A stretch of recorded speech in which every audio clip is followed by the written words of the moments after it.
Hello children, today we are going to make kinetic sand.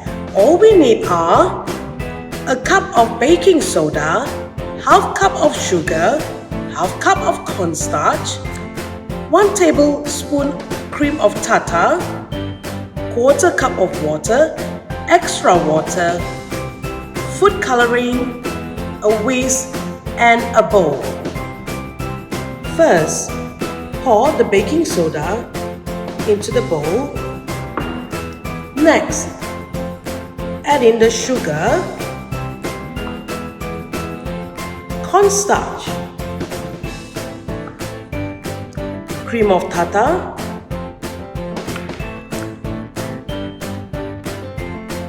mix well.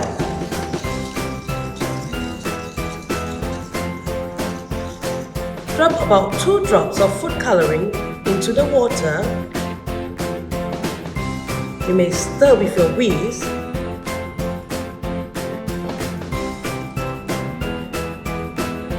Pour it into the mixture.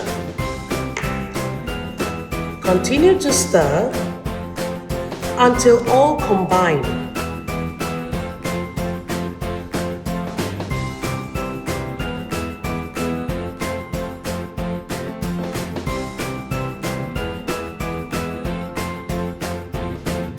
Now you have your very own kinetic sand.